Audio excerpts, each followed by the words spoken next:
اختر رضا آ جائیے اختر رضا۔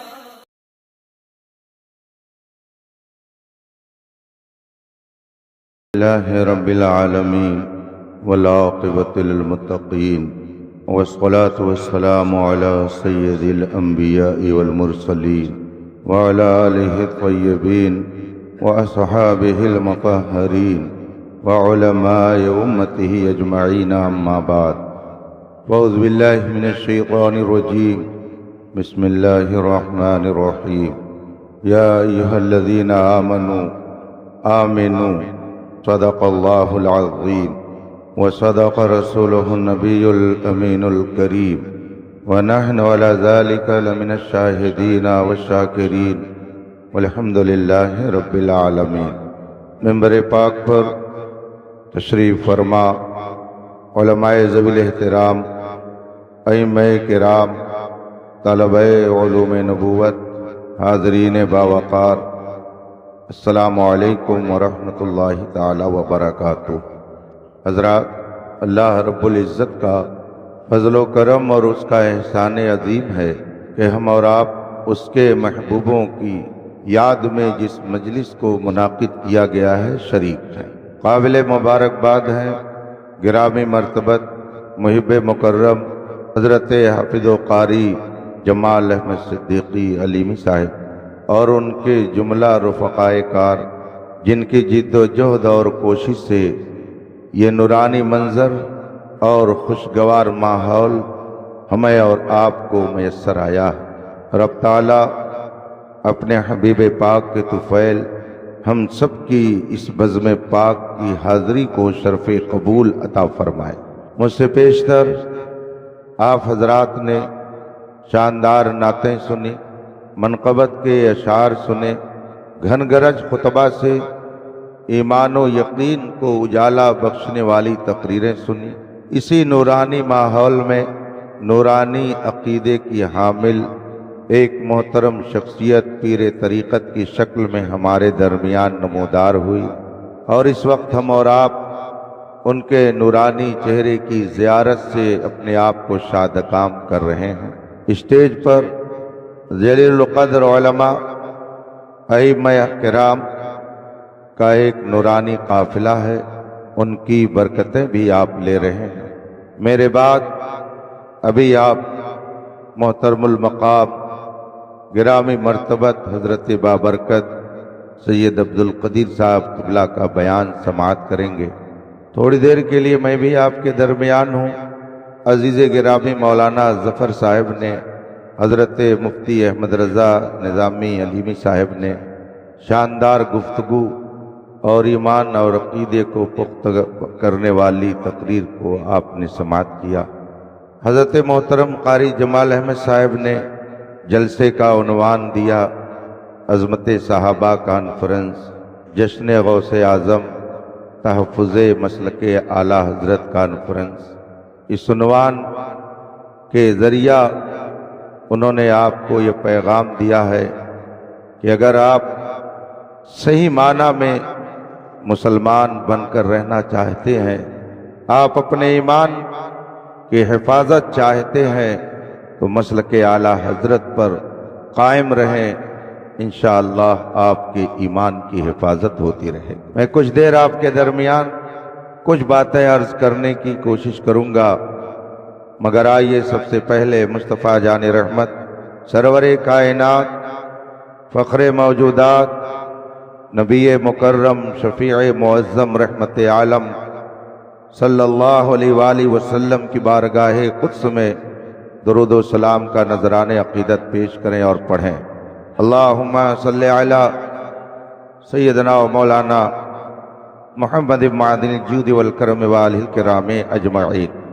لحد میں عشق رخ شہ کا داغ لے کے چلے، لحد میں عشق رخ شہ کا داغ لے کے چلے، اندھیری رات سنی تھی چراغ لے کے چلے۔ تیرے غلاموں کا نقش قدم ہے راہ خدا، تیرے غلاموں کا نقش قدم ہے راہ خدا، وہ کیا بہک سکے جو یہ سراغ لے کے چلے۔ رفیقان محترم، اس ماحول میں جبکہ ہر طرف لہو لعب کا بازار گرم ہے، فتنہ اور فساد کا طوفان برپا ہے، بد عقیدگی کی تیز آندھی چل رہی ہے، شمع ایمان کو بجھانے کی ہر طرف سے کوشش جاری ہے۔ ایسے گھٹن کے ماحول میں جسے اپنے ایمان کی حفاظت کی فکر ہو وہ بڑا خوش نصیب۔ خدا کا شکر ہے کہ آپ حضرات انہی خوش نصیبوں میں ہیں۔ اللہ آپ کے ایمان کی حفاظت فرمائے۔ دنیا میں انسان کے لیے بہت ساری چیزیں پیاری ہوتی ہیں۔ انسان کو اولاد سے پیار ہوتا ہے، مال سے محبت ہوتی ہے، جان سے آدمی کو محبت ہوتی ہے۔ یہ ساری چیزیں انسان کے لیے محبوب ہیں، یہ اللہ کی نعمت ہیں، اس سے انکار نہیں کیا جا سکتا۔ قرآن کریم میں اللہ تعالی نے ارشاد فرمایا، المال والبنون زینت الحیات الدنیا، مال اور اولاد دنیا کی زندگی کا بناؤ سنگار ہے، یہ دنیا کی خوبصورتی ہے۔ مال بھی دنیا کی خوبصورتی ہے اور اولاد بھی دنیا کی خوبصورتی ہے، یہ قرآن نے کہا۔ کچھ لوگ کسی وجہ سے اپنی اولاد کے لیے بھی کہہ دیتے ہیں کہ یہ میرے اوپر بوجھ بنا ہوا۔ اس جملے پر مجھے امیر المومنین فی الحدیث ممتاز الفقہا حضور محدث کبیر دامت ظل العالی کا ایک واقعہ یاد آیا۔ حضور شارح بخاری نائب مفتی اعظم ہند علامہ مفتی محمد شریف الحق امجدی علیہ رحمت و رضوان تشریف فرما تھے۔ حضور محدث کبیر بھی جلوہ گر تھے، دونوں کے درمیان بے تکلفانہ انداز میں گفتگو ہو رہی۔ شارح بخاری مفتی شریف الحق امجدی علیہ رحمت و رضوان نے حضور محدث کبیر سے فرمایا کہ آپ اپنے صاحبزادے کو فلاں جگہ پڑھانے کے لیے بھیج دیجئے، آپ کا بوجھ ہلکا ہو جائے گا، آپ کی گھریلو ذمہ داریوں میں وہ حصہ لیں گے، آپ کا بوجھ کم ہو جائے گا۔ آدمی آج بھی یہ لفظ بولتا۔ حضور محدث کبیر نے جب یہ جملہ سنا، ارشاد فرمایا شارح بخاری علیہ رحمہ سے، حضرت میری اولاد میرے اوپر کبھی بوجھ نہیں رہی۔ آپ یہ نہ فرمائیں کہ یہ بوجھ ہے اور آپ کا بوجھ ہلکا کریں گے جب یہ کمانے لگیں گے۔ میں اپنی اولاد کو اللہ کی نعمت سمجھتا ہوں، اور اللہ کی نعمت بوجھ نہیں ہوتی ہے، یہ تو اس کا احسان ہے کہ اس نے صاحب اولاد بنایا۔ افسوس وہ کریں جن کے پاس نہ بیویاں ہیں نہ جن کے پاس اولاد ہے۔ افسوس وہ کریں جن کے پاس دولت ایمان نہیں ہے، جن کے پاس اولاد کی نعمت نہیں ہے۔ خدا نے ہمیں اور آپ کو صاحب ایمان بھی بنایا، صاحب اولاد بھی بنایا۔ المال والبنون زینت الحیات الدنیا، مال اور اولاد یہ دنیا کی زندگی کی زیب و زینت ہے، یہ بناؤ ہیں، یہ سنوار ہیں، یہ سنگار ہیں۔ قرآن کریم کا یہ فرمان ہے۔ اولاد اللہ کی نعمت ہے، اس لیے انسان اس سے محبت کرتا ہے، اور یہ محبت یہ خدا کی طرف سے عطا کی جاتی ہے۔ اپنے من سے آپ نہیں یہ چیز اپنے اندر پیدا کر سکتے۔ یہ وہی محبت ہے کہ اگر رات کے وقت بچہ شور کر دے، رونے لگے، تو باپ بھی اپنی نیند سے بیدار ہو جاتا ہے، اور ماں بھی اپنا آرام تج دیتی ہے اور بیٹے کے آرام میں لگ جاتی ہے۔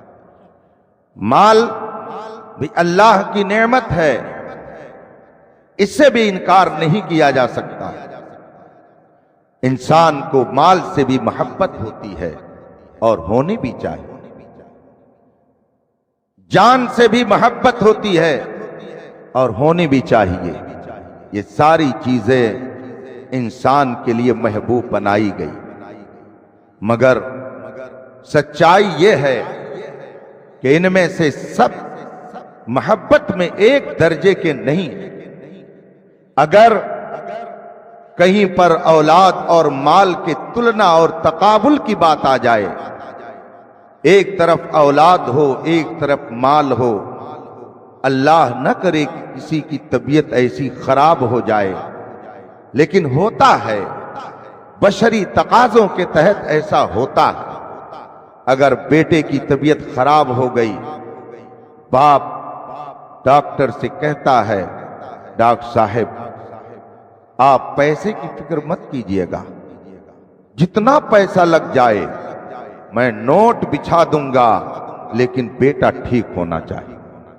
اس کا مطلب یہ ہوا کہ بیٹے کی محبت بھی اور مال کی بھی محبت، لیکن جب بیٹے کی باری آئی تو مال کی محبت کو بیٹے کی محبت پر آدمی نے قربان کر دیا، مال کو بیٹے پر اس نے قربان کر دیا۔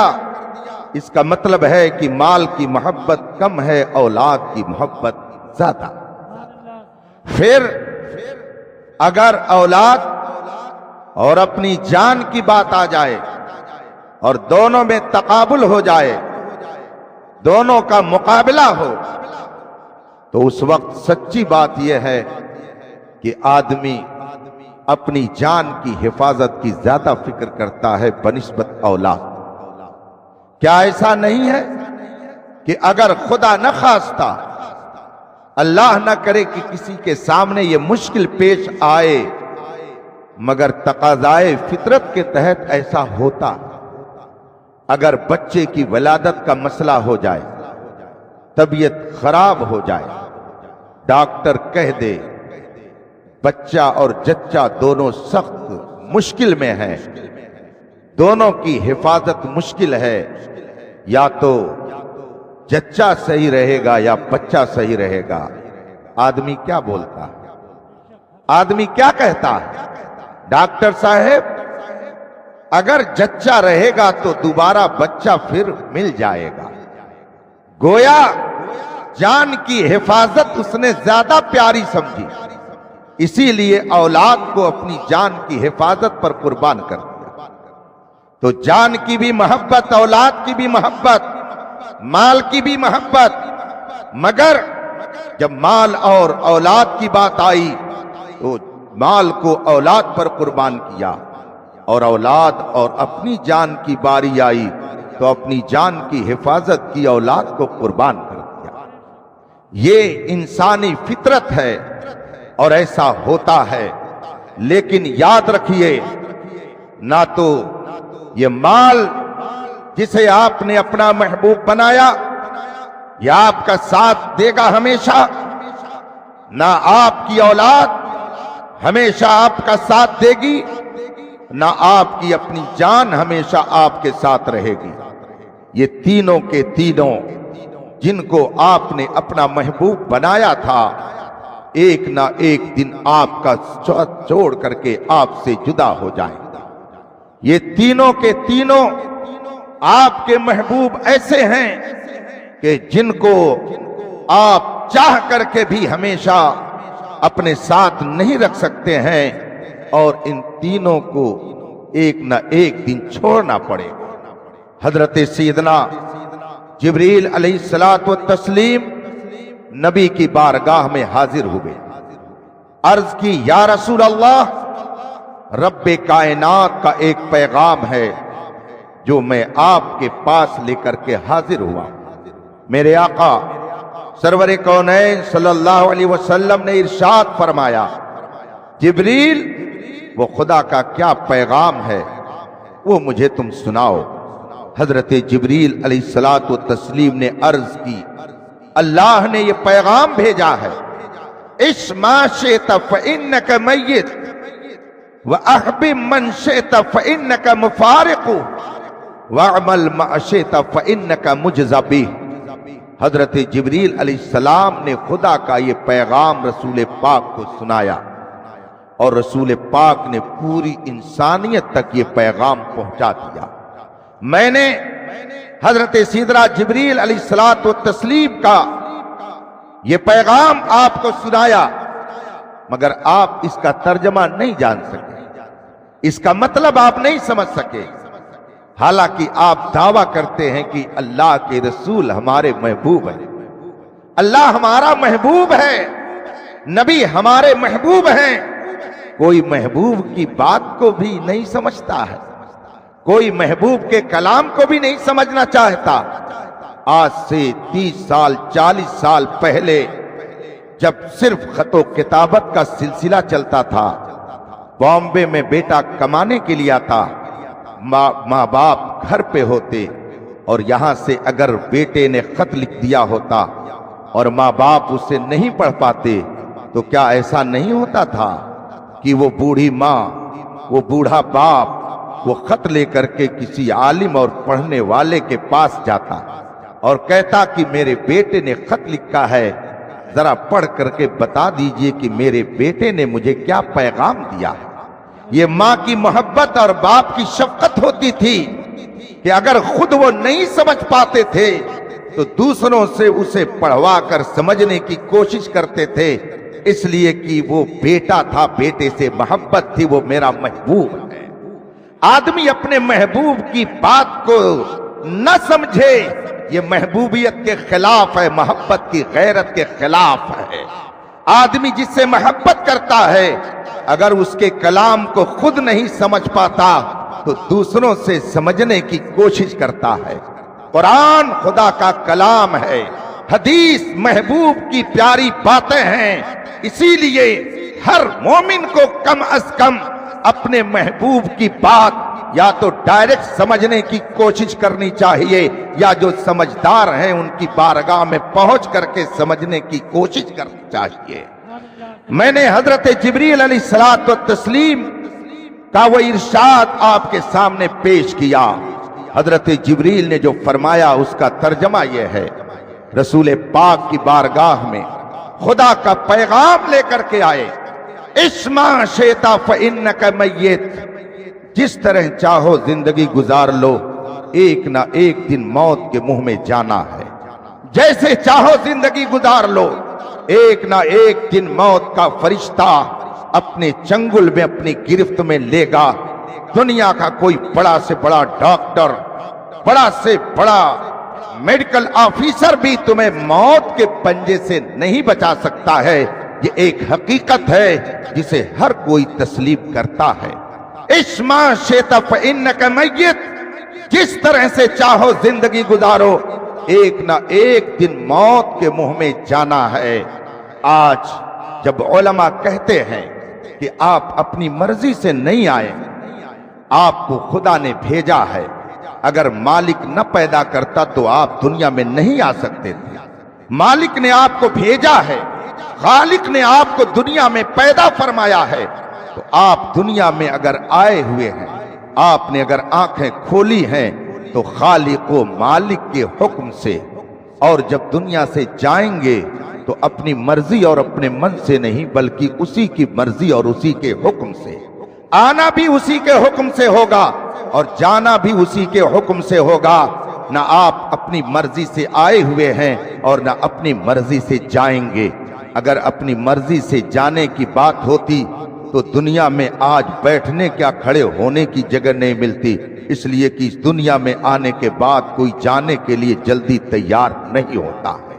تو اگر اپنی مرضی سے جانا ہوتا تو اس دنیا سے کوئی نہیں جاتا، نہ ہم اپنی مرضی سے دنیا میں قدم رکھتے ہیں اور نہ ہی اس دنیا سے اپنی مرضی سے جاتے ہیں۔ بھیجنے والی ایک ذات ہے اور بلانے والے بھی وہی ذات ہے۔ اس نے بھیجا، ہم آئے، وہ ہمیں بلائے گا، ہم چلے جائیں گے۔ گویا ہمارا آنا اور ہمارا جانا اسی کی مرضی سے ہے۔ اور بیچ میں رہیں گے کتنے دن تک؟ آنے اور جانے کے بیچ کا یہ مرحلہ کتنے دنوں میں طے ہوگا؟ اس کے پردے سے نقاب میرے مصطفیٰ نے اٹھایا ہے۔ اس کے پردے کی حقیقت کو، پردے کے پیچھے چھپی ہوئی حقیقت کا راز میرے مصطفیٰ نے عطا فرمایا۔ ایک موقع پر پیغمبر اسلام صلی اللہ علیہ وسلم نے ارشاد فرمایا، اعمار امتی ما بین الستین الی السبعین، میری امت کے اکثر لوگوں کی زندگی 60 سے 70 سال کے درمیان ہوگی، کم وہ لوگ ہوں گے جو 90 سال اور 100 سال جئیں گے، یہ میرے مصطفیٰ کا فرمان ہے۔ تو گویا اس دنیا کی بہاریں، اس دنیا کی رنگینیاں، اس دنیا کے نظارے رب قدیر نے آپ کو اگر دیکھنے کا موقع دیا ہے تو کل 70 سے 80 سال تک کا موقع ہے۔ اعمار امتی ما بین الستین الی السبعین، میری امت کے اکثر لوگوں کی عمریں 60 سے 70 کے درمیان ہوں گی۔ ہم اپنے ماتھے کی آنکھوں سے اسے بھی دیکھتے ہیں، کم وہ لوگ ہیں جن کی عمریں لمبی ہوتی ہیں، اور جن کی عمریں لمبی ہوتی ہیں ان میں بھی بہت ساری حکمت اور فلسفہ رکھا گیا ہے۔ اسی لیے فرمایا گیا کہ اگر اپنے سے زیادہ عمر والے کسی صاحب ایمان کو دیکھو تو اسے حقیر نہ سمجھو، بلکہ یہ تصور کرو یہ مجھ سے عمر میں زیادہ ہے، اس کی نیکیاں زیادہ ہوں گی، اس کو موقع زیادہ ملا ہوگا تو اس نے رب کی عبادت زیادہ کی ہوگی، اس نے تسبیح زیادہ کی ہوگی۔ میری عمر کم ہے تو میرے دامن میں نیکیاں کم ہوں گی، اس لیے اس کا رتبہ بلند ہے، میں اس سے کم درجے کا ہوں۔ اور اگر اپنے سے کم عمر والے کو دیکھو تو اس کو بھی حقیر مت سمجھو، اس کو بھی شفقت کی نظر سے دیکھو، اور یہ تصور کرو کہ وہ مجھ سے چھوٹا ہے، اس کو کم عمر ملی ہے، اس لیے اس کے دامن پہ گناہوں کا دھبا کم ہوگا، اور میری عمر زیادہ ہے، میں نے گناہ زیادہ کیے ہوں گے، اور جس کے گناہ کم ہیں اس کا درجہ زیادہ ہے، جس کے گناہ زیادہ ہیں اس کا درجہ کم ہے۔ تو بڑے کو دیکھو تو سمجھو کہ میں چھوٹا ہوں، اور چھوٹے کو دیکھو تو کہو کہ وہ مجھ سے بہتر ہے۔ یہ میرے مصطفیٰ کا پیارا پیغام ہے جو پوری دنیا میں عام کیے جانے کی ضرورت رکھتا ہے۔ نعرہ تکبیر، نعرہ رسالت، علماء اہل سنت، مسلک اعلی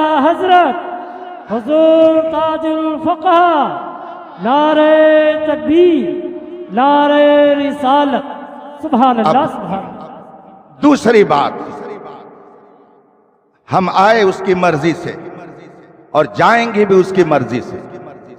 یہ 70 سال کی زندگی جس میں انسان، میں اپنے نوجوانوں سے مخاطب، میں ان اہل ایمان نوجوانوں سے اپنی گفتگو شیئر کرنا چاہتا ہوں جو بڑی آسانی سے کہہ دیتے ہیں جو ہوگا دیکھا جائے گا، دنیا کی رنگ رلیاں ملی ہوئی ہیں تو اس میں ہم اگر رہ لیں تو کون سی حرج کی بات ہے، زمانہ ترقی کر گیا ہے، بہت عروج مل گیا ہے زمانے کو۔ یہ علماء ہم کو 1400 سال پرانی ہی باتیں بتاتے ہیں۔ آپ ذرا بتائیے، جب سے آنے جانے کا یہ نظام قائم کیا گیا ہے، کیا آنے کے نظام میں کوئی تبدیلی ہوئی ہے؟ اور جانے کے نظام کا کوئی سسٹم بدلا ہے؟ نہ آنے کا نظام بدلا ہے، نہ جانے کا سسٹم بدلا ہے۔ اگر کوئی بادشاہ کے گھر پیدا ہوتا ہے تو اس کے لیے بھی ایک دایا کی ضرورت پڑتی ہے، اور اگر جھوپڑی میں کوئی پیدا ہوتا ہے تو اس کے لیے بھی کسی نہ کسی لیڈی ڈاکٹر کی ضرورت پڑتی ہے۔ جس طریقے سے ننگا بے لباس برہنہ حالت میں ایک بادشاہ کے گھر کا شہزادہ پیدا ہوتا ہے، جھوپڑی میں رہنے والا بھی اسی انداز اور اسی کیفیت سے پیدا ہوتا ہے۔ پیدا ہونے کا نظام جو قائم کیا رب قدیر نے، آج تک اس میں کوئی تبدیلی نہیں لا سکا۔ کوئی ایسا بیٹا نہیں ہے جو کہے کہ میں سونے کے مکان میں پیدا ہوا اور سونے کا لباس پہن کر کے آیا۔ اور اگر آپ کی نظر میں تاریخ میں کوئی ایسا ہو تو ذرا مجھے بھی بتا دیجئے گا تاکہ میں اس کی جا کر کے زیارت کر لوں، وہ کون سا خوش نصیب بندہ ہے۔ مگر میں سمجھتا ہوں آپ کی 70 سالہ زندگی ختم ہو جائے گی، مگر آپ کسی بیٹے کو اس کیفیت کے ساتھ دنیا میں آتا ہوا نہیں دیکھ سکتے ہیں کہ جو سونے کے مکان میں آیا ہو اور سونے کا لباس پہن کر کے آیا ہو۔ پوری دنیا کے اندر چاہے کسی امیر کے گھر بچے کی پیدائش ہو یا کسی فقیر کے گھر ہو، آنے کا انداز سب کے یہاں ایک ہے۔ اور جانے کا انداز بھی سب کے یہاں ایک ہے۔ اگر مرد مسلم ہے تو وہ 3 کپڑے میں جائے گا، اور عورت مسلمان ہے تو 5 کپڑے میں جائے گی۔ آج تک میں نے کسی شیخ الحدیث اور کسی مفتی، کسی وزیر اعظم کے بارے میں یہ نہیں سنا کہ یہ مفتی صاحب تھے، ان کو 10 کپڑے کفن میں دیے جائیں، یہ علامہ صاحب تھے، ان کو 6 کپڑے دیے جائیں، یہ فقیر تھا، اس کو 3 ہی کپڑے دیا جائے، یہ گاؤں کا اچکا تھا، اس کو 2 ہی کپڑے دیے جائیں۔ آنے اور جانے کا یہ نظام جب سے قائم ہے آج تک اس میں کوئی تبدیلی نہیں آ سکی۔ آپ مجھے بتائیے دنیا کہاں پہنچ گئی ہے؟ آپ کہتے ہیں دنیا میں بڑی ترقی ہو گئی ہے، مگر نہ آنے کا نظام بدلا ہے نہ جانے کا نظام بدلے گا۔ یہ خدائی قانون ہے، اسے بدلا نہیں جا سکتا ہے۔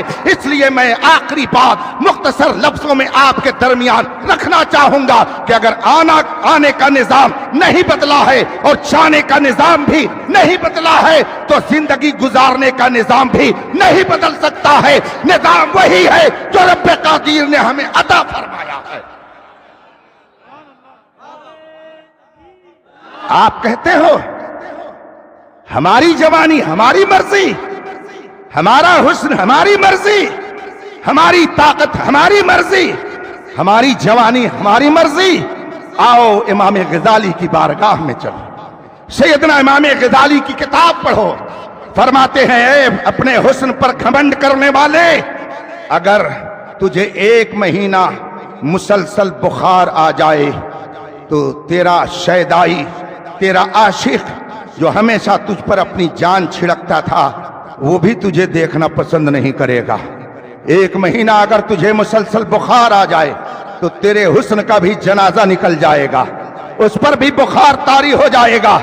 ایسی ناپائیدار چیز پر اگر تو گھمنڈ کرے تو تجھے اچھا نہیں لگتا ہے، تیرے لیے یہ اچھی بات نہیں ہے۔ دولت والوں کو مخاطب کرتے ہوئے فرماتے ہیں اے دولت پر گھمنڈ کرنے والے، یہ تو بتا جس زمین پر آج تو نے اپنا خوبصورت مکان بنایا ہے، کیا یہ بتا سکتا ہے کہ 500 سال پہلے اس زمین پر کس کا مکان تھا؟ 500 سال اور پہلے اس زمین کا مالک کون تھا؟ 500 سال اور پہلے اس زمین پر کون بادشاہ حاکم تھا؟ کیا تو بتا سکتا ہے کہ اس کا مالک کون تھا؟ نہیں بتا سکتا۔ تو یاد رکھ آج اگر تو اس پر قابض ہے، کون قبضہ کرے گا کل آ کر کے یہ تو نہیں جانتا ہے۔ اس لیے اس ناپائیدار دولت پر اگر تو گھمنڈ کرتا ہے تو یہ شان آدمیت کے خلاف ہے، انسانیت کے خلاف ہے۔ گھمنڈ مت کر کہ رب نے تجھے علم دیا ہے، گھمنڈ مت کر کہ رب نے تجھے حسن دیا ہے، گھمنڈ مت کر کہ رب نے تجھے دولت دی ہے۔ جو رب ان نعمتوں کو دیتا ہے وہ اگر چاہے تو پل میں ساری نعمتوں کو چھین لے، تم کچھ نہیں کر سکتے۔ یہ جو کچھ بھی تمہیں ملا ہے دیا ہے رب قدیر نے، اسی لیے ہم اس کی بارگاہ میں اپنی پیشانی کو جھکا کر اپنی بندگی کا اظہار کیا۔ سبحان اللہ سبحان اللہ۔ اسما شیتا فإنک میت، جیسے چاہو زندگی گزارو، ایک نہ ایک دن موت کے منہ میں جانا ہے۔ اور اگر کسی کو نہ جانا ہو تو وہ اپنا اندراج قاری جمال صاحب کے ہاں کرا دے تاکہ دوسرے سفر میں آ کر کے میں اسے بھی دیکھ لوں کہ ان کا رجسٹریشن ہو گیا ہے نہ جانے والوں میں۔ اب یہ رجسٹرڈ ہو گئے ہیں، یہ جائیں گے نہیں، یہ یہی رہیں گے۔ مگر میں سمجھتا ہوں کہ دنیا کا کوئی انسان پاگل پن کا یہ کام نہیں کر سکتا ہے۔ اسما شئت فإنک میت، جس طرح سے چاہو زندگی گزارو، ایک نہ ایک دن موت کے منہ میں جانا ہے۔ اور موت کا بھی کیا حال ہے اس موضوع پہ نہیں گفتگو کرنا چاہتا، مگر ایک موت کا اتفاق سے ابھی تصور مجھے ہوا۔ حضرت سیدنا ابراہیم خلیل اللہ علیہ الصلوۃ والتسلیم کی بارگاہ میں ملک الموت، موت کا فرشتہ حاضر ہوا اور عرض کی ابراہیم رب کی بارگاہ میں جانا ہے۔ حضرت ابراہیم علیہ السلام نے فرمایا کیا مجھے موت آئے گی؟ میری روح قبض کرو گے؟ حضرت ملک الموت نے کہا جی۔ حضرت ابراہیم علیہ الصلوۃ والتسلیم نے فرمایا کیوں؟ کہا رب کا حکم ہے۔ حضرت ابراہیم علیہ السلام نے ملک الموت سے فرمایا، ملک الموت سے آپ نے ارشاد فرمایا اے ملک الموت جا رب کی بارگاہ میں عرض کر، میری یہ بات رب کی بارگاہ میں رکھ دے کہ کیا کوئی اپنے دوست کو مارنا چاہتا ہے؟ کوئی اپنے دوست کو موت کے گھاٹ اتارنا چاہتا ہے؟ اے ملک الموت، رب کی بارگاہ میں جا کر یہ عرض کر دے کہ ابراہیم نے یہ پوچھا ہے، کیا کوئی اپنے خلیل کو مارنا چاہتا ہے؟ حضرت ملک الموت رب کی بارگاہ میں پہنچے، عرض کی مولا تیرے خلیل نے یہ بھیجا ہے پیغام کہ جاؤ پوچھاؤ رب سے، کیا کوئی خلیل کو اور اپنے دوست کو مارنا چاہتا ہے؟ رب نے محبت بھرا پیغام بھیجا، ملک الموت جا کر کے ابراہیم سے کہہ دو تو کیا کوئی اپنے دوست کے پاس آنا نہیں چاہتا ہے؟ سبحان اللہ، فرمایا جا کر کے ابراہیم سے کہہ دو کیا کوئی اپنے دوست کے پاس آنا نہیں چاہتا ہے؟ گویا خدا کی بارگاہ تک پہنچنا ہے تو موت کے پل سے ہر ایک کو گزرنا پڑے گا۔ اے ابراہیم، اگر تو میرا خلیل ہے تو کیا تو میری بارگاہ میں نہیں آنا چاہے گا؟ اور اگر تجھے آنا ہے تو ملک الموت نے جو طریقہ بتایا ہے، جو کہہ رہے ہیں، اس پر عمل کرو، میرا دیدار تجھے نصیب ہو جائے گا۔ اسما شیتا فإنک میت، جس طرح سے چاہو زندگی گزارو، ایک نہ ایک دن موت کے منہ میں جانا ہے۔ وہ احبب من شیتا، اور جسے چاہو اپنا محبوب بناؤ۔ سبحان اللہ سبحان اللہ۔ کہتے ہیں نا دل ہے کسی پر آ سکتا ہے، اس پر تو کسی کو پابندی نہیں ہے۔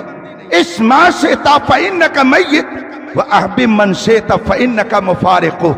حضرت جبریل نے خدا کا پیغام پہنچایا، احبب من شیتا، جس کو چاہو اپنا محبوب بناؤ، فإنک مفارق، ایک نہ ایک دن اسے چھوڑ کر جانا ہے۔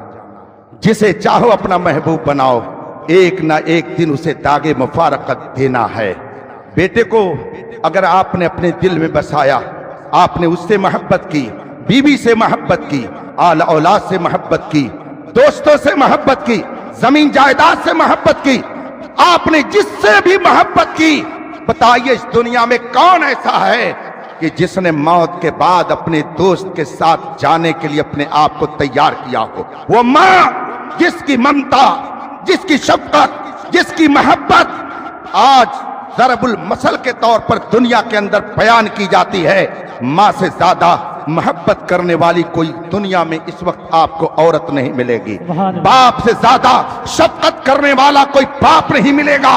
یہ سچ ہے۔ استاد اور شاگرد کا رشتہ بھی پیارا ہوتا ہے، پیر اور مرید کا رشتہ بھی بہت انوکھا ہوتا ہے، بھائی اور بہن کا رشتہ بھی بڑا اٹوٹ رشتہ ہے، لیکن ہم اور آپ اچھی طرح سے یہ جانتے ہیں کہ اگر سگے دو بھائی اور ان میں سے ایک نے ترقی شروع کر دی تو دوسرا بھائی سوچتا ہے کہاں سے اس کے پاس اتنا پیسہ آ رہا ہے، کہاں سے یہ کما رہا ہے۔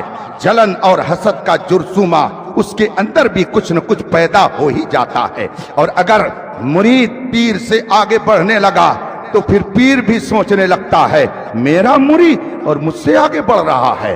اگر شاگرد پڑھ رہا ہے تو استاد بھی چلنے لگتا ہے کہ آخر یہ میرا شاگرد، میں نے اس کو پڑھایا اور آج اس منزل پر یہ پہنچ رہا ہے، اچھا میں بتاتا ہوں، ایسی ٹانگ ماروں گا کہ تیرا دماغ صحیح ہو جائے گا۔ تو استاد اور شاگرد کا پیارا رشتہ، پیر اور مرید کا بہترین رشتہ، ماں اور بیٹے کا شفقتوں بھرا رشتہ، بھائی اور بہن کا پیارا رشتہ، لیکن شاگرد کو استاد نے دیکھا دل میں جلن، پیر نے مرید کو دیکھا دل میں کسک، بھائی نے بھائی کو دیکھا کچھ نہ کچھ جرثومہ پیدا ہوا۔ لیکن باپ کا جگر ایسا ہوتا ہے، ماں کی شفقت ایسی ہوتی ہے کہ بیٹا جس قدر ترقی کرتا جاتا ہے باپ کا سینہ اتنا ہی چوڑا ہوتا چلا جاتا ہے۔ ماں کی محبت ایسی ہے کہ اگر بیٹا اس سے لڑ جھگڑ کر گھر سے باہر نکلتا ہے اور باہر ماں سے جھگڑا کر کے جاتا ہے، وہ ماں جو ابھی جلال میں رہتی ہے، جو ہی وہ بچہ گھر سے نکلتا ہے، ماں اپنے آنچل کو ہاتھ میں لے کر رب کی بارگاہ میں اس کی حفاظت کی دعا کرتی ہے۔ یہ ماں کی محبت ہے اور وہ باپ کی شفقت ہے، لیکن اس کے علاوہ دنیا میں کوئی ایسا نہیں کہ جو کسی کو دیکھ کر کے اور پھر کھلے دل سے اس کی حقیقت کا اعتراف کرتا نظر آئے۔ ماں باپ وہ پیارے ہیں، لیکن میں نے آج تک تاریخ میں نہیں پڑھا۔ حالانکہ خدا کا شکر ہے، تحدیث نعمت کے طور پہ کہتا ہوں، میری اپنی لائبریری میں خود ہزاروں کتابیں، بہت ساری کتابیں تحفے میں ہند و بیرون ہند سے میری لائبریری میں، جو میری نجی لائبریری ہے اس میں آتی ہیں۔ اور میرا اپنا مزاج ہے، کوئی بھی کتاب آتی ہے تو میں اس کو پہلے پڑھتا ہوں ایک نظر، پھر لائبریری کی زینت بناتا ہوں۔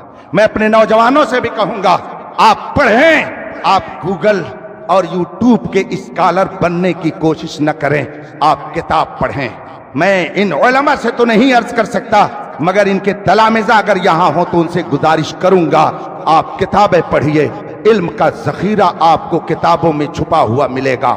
بالخصوص سیدنا مجدد دین و ملت امام احمد رضا فاضل بریلوی رضی اللہ تبارک و تعالی عنہ کی کتابیں، جو علم کا ایک ٹھاٹھے مارتا ہوا سمندر ہے، اگر آپ اس میں غوطہ لگانا چاہیں تو ہزار قسم کے موتی آپ وہاں سے حاصل کر سکتے ہیں۔ آج پوری دنیا میں امام احمد رضا کے علم پر جو ریسرچ جاری ہے، اس کا نتیجہ ہے، دنیا کہہ رہی ہے ملک سخن کی شاہی تم کو رضا مسلم، یہ سمت آ گئے ہو سکے میں۔